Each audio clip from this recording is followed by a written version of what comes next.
ये अब करेंगे हम perfectly inelastic collision in one dimension. Last video में हमने क्या था, elastic collision in one dimension. अब करेंगे perfectly inelastic collision in one dimension.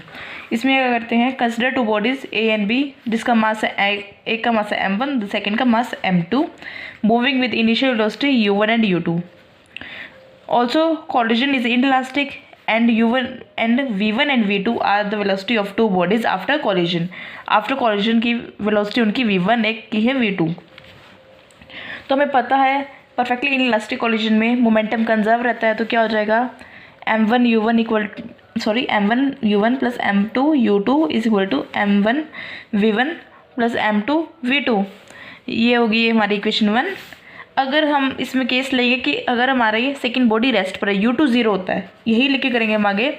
Late कि हमने u2 0 है, therefore body B is rest, then collision क्या है, perfectly inelastic, then two bodies stick together. Perfectly elastic body में क्या होता है, कॉलिजन में दो बॉडी स्टिक टुगेदर होके मूव करती है, साथ में स्टिक होके आगे मूव करते हैं, किस वेलोसिटी से, v वेलोसिटी से। तो इक्वेशन 1 क्या बन जाएगी, m1 u1 plus 0 equal to m1 plus m2 into v। यहाँ से v की वैल्यू आ गई m1 u1 upon m1 plus m2। ये होगी हमारी सेकेंड इक्वेशन। अब हम इससे पता लगा सकते हैं कि हमारा v है, जो फाइनल वेलोसिटी हमारी, वो u1 से कम होगी। और काइनेटिक एनर्जी बिफोर कोलिजन क्या होगी हमारी, half m1 u1 square plus half m2 u2 square. Okay, हमारा u2 तो 0 है, तो क्या हो जाएगी kinetic energy E1 half m1 u1 square. अब आती है kinetic energy after collision. After collision क्या हो जाएगी, half m1 plus m2 v square.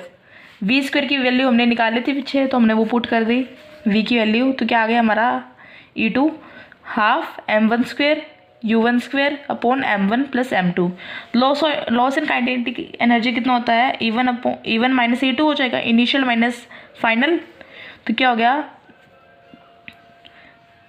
Half m1 u1 square minus half m1 square u1 square upon m1 plus m2। Loss in, अब इसका LCM लेंगे, आगे करेंगे फर्दर, तो क्या आ जाएगा ये half m1 m2 u1 square upon m1 plus m2। ये मास हमेशा पॉजिटिव रहता है, m2 भी पॉजिटिव रहेगा, u1 का स्क्वायर है तो पॉजिटिव ही, ये कम्यूटेटिव ही, और नीचे भी पॉजिटिव ही रहेगी। तो इसका मतलब loss in kinetic energy positive है। अगर ये नेगेटिव आता तो हम कह सकते हैं कि लॉस नहीं हो रहा, गेन हो रहा काइनेटिक एनर्जी में, लेकिन ये लॉस इन काइनेटिक एनर्जी क्या है हमारा पॉजिटिव, इसका मतलब काइनेटिक एनर्जी में कोई लॉस हो रहा है, ये हमारा लॉस इन काइनेटिक एनर्जी आ गया। यही इतना ही करना है हमें इसमें। अब आता है elastic collision in two dimension. Two dimension का केस लेंगे हम इलास्टिक कॉलिजन में। इसके अंदर ये कैसे आते हैं, क्वेश्चनिक फॉर्म में आता है ज़्यादातर।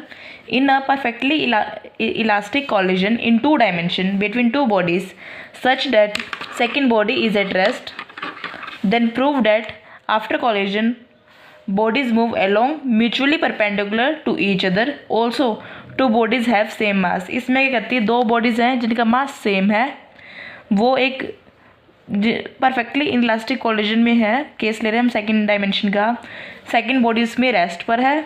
हमें प्रूव करना है कि आफ्टर कॉलिजन जो एक बॉडी ऐसे मूव करेगी, एक बॉडी ऐसे मूव करेगी, दोनों बॉडी के बीच में कितने का एंगल होना चाहिए, हमारा 90 डिग्री का एंगल बनना चाहिए।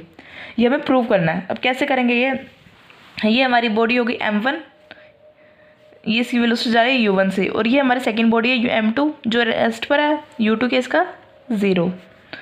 सेकंड बॉडी रेस्ट पर है। जब ये बॉडी इसके साथ कोलाइड करेगी, एक इस डायरेक्शन में जाएगी, एक इस डायरेक्शन में जाएगी, ये m1 है, इसकी वेलोसिटी मान लीजिए v1 हो गई, ये होगी v2, और ये एंगल बना रही है इसके साथ, ये एंगल थीटा, ये एंगल हो गया फाई।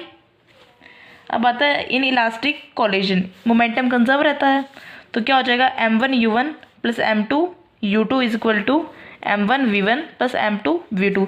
इसके अंदर हम ऊपर एरोज लगाएंगे क्योंकि ये वन डायमेंशन केस नहीं, वन डायमेंशन में छोड़ सकते हैं, लेकिन सेकंड डायमेंशन में हमें लगाना ज़रूरी हो जाता है।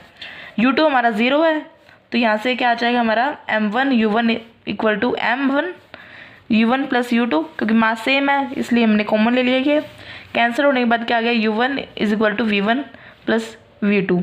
ये हमने ले ली सेकेंड इक्वेशन।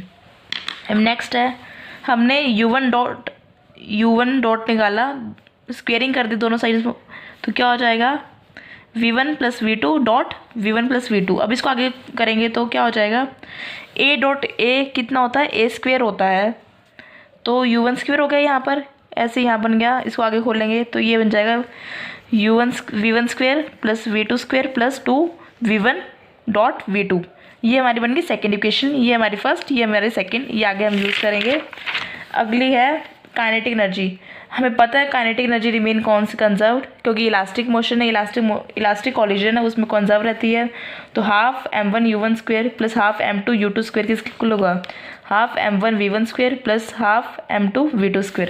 हाफ से हाफ कैंसिल, फिर m1 हम कॉमन लेंगे तो क्या होगा? u1² प्लस u2², और वहाँ बनेगा m1v1² प्लस v2²। m1 से m1 कैंसिल, क्या बन गया यहाँ पर?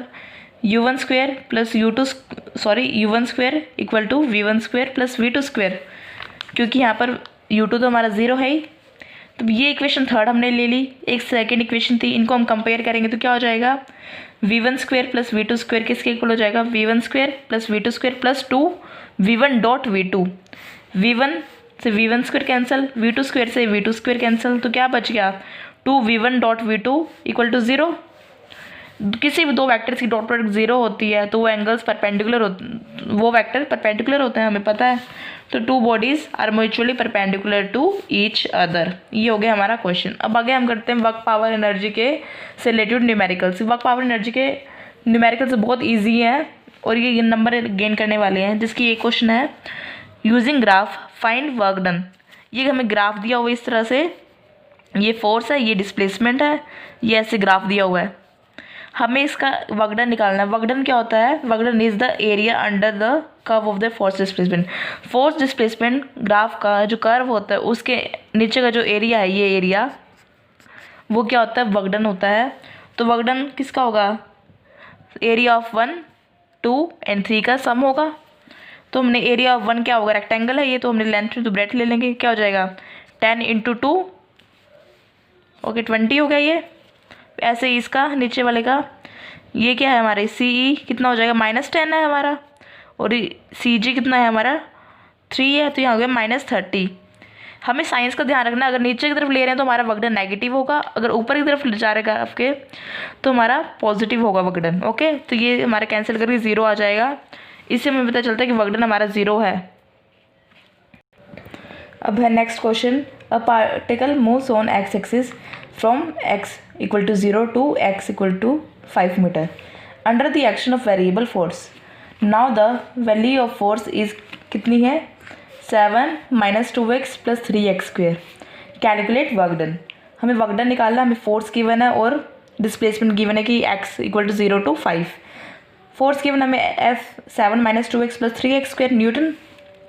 तो dw क्या हो जाएगा हमारा? FdX होता है। तो क्या हो जाएगा? F की वैल्यू हमने पुट की, dx साइड में, तो दोनों साइड इंटीग्रेशन करेंगे। अब क्या हो जाएगा? 0 to w, dw equal to क्या हो जाएगा? इसमें लिमिट्स क्या आएंगी x की? 0 टू 5 जो हमें गिवन है वो यूज़ करेंगे। 0 टू 5 यूज़ की, 7 - 2x प्लस 3x²। अब 7 का इंटीग्रेशन करेंगे तो क्या हो जाएगा? 7x हो जाएगा, 2x का 2x²/2, 3x² का 3x³/3। इसकी लिमिट से 0 टू 5 लिमिट्स पुट करेंगे तो हमारा वर्क डन आ जाएगा 135 जूल। ये हो गया हमारा क्वेश्चन कंप्लीट। अब सेकंड क्वेश्चन क्या है? A body of mass 1 kg move with velocity v equal to ax 3/2 की x की पावर 3/2 है, where a equal to 5 m की पावर हाफ पर सेकेंड।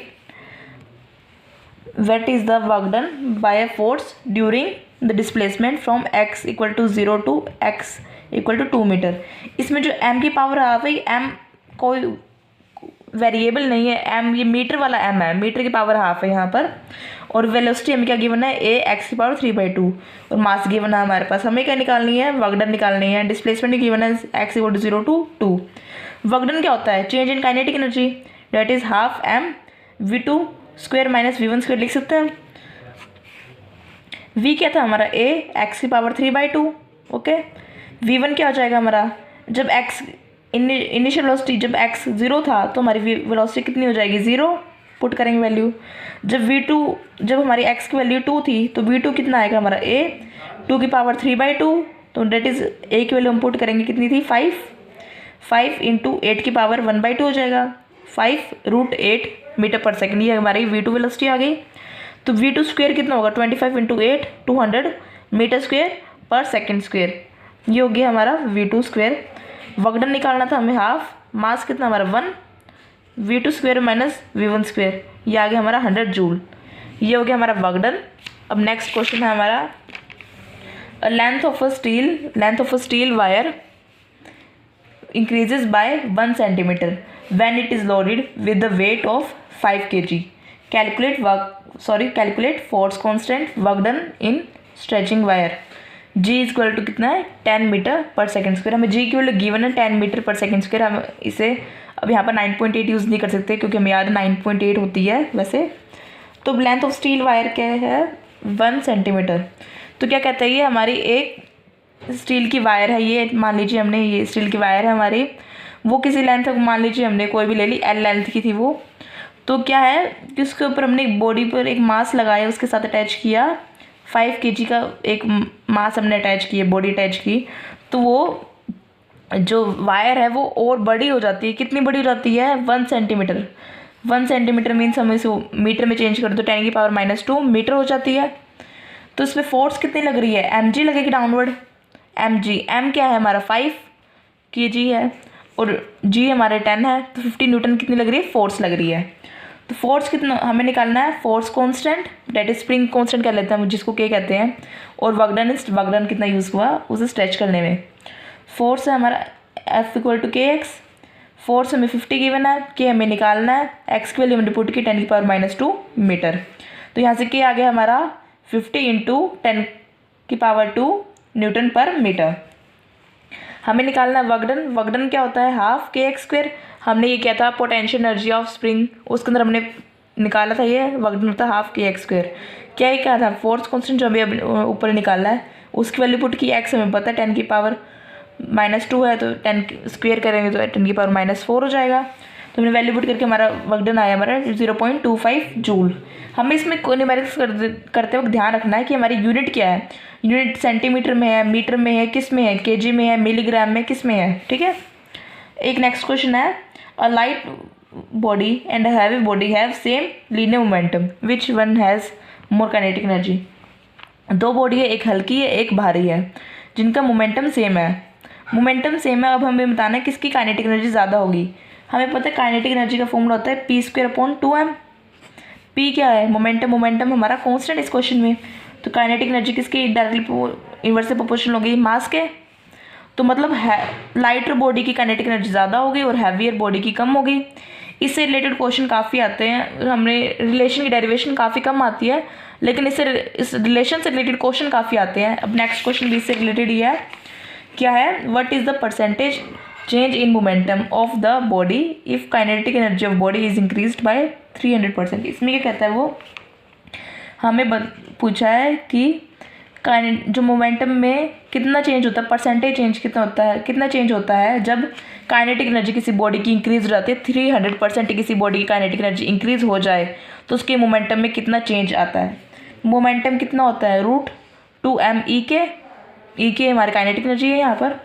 तो नई काइनेटिक एनर्जी कितनी होगी E के मैंने रिप्रेजेंट किया है, E वो 300 गुना बढ़ी है, तो E के प्लस 300%, 300 गुना किसके जो इनिशियल थी उसी की 300 गुना बढ़ी है ना। तो E के प्लस 300/100 इंटू E के हो गया, यहाँ से कैंसिल हो गया, E के आया हमारा 4E के। न्यू मोमेंटम कितना होगा हमारा P क्या हो जाएगा इस फॉर्मूले में पुट करेंगे 2m E के होगा 2m। तो ऐसे इट इज़ E के की वैल्यू हमें पता है 4E के है, वो पुट करेंगे तो यहाँ से आ गया 8m E के। ये 8 को हम बाहर लेके जाएंगे तो क्या बनेगा 2√2m E के। ये कितना होता है P हमारा था, तो यहाँ से P क्या आ गया न्यू मोमेंटम इनिशियल मोमेंटम का 2 हो गया। तो परसेंटेज चेंज कितना मोमेंटम में, change in momentum upon initial momentum into में 100। चेंज इन मोमेंटम कितना था फाइनल माइनस इनिशियल, फाइनल कितना था हमारा 2p माइनस p हो गया अपॉन में p इंटू 100। p से p कैंसिल इंटू 100 है तो 100% हमारा क्या होगा चेंज इन मोमेंटम।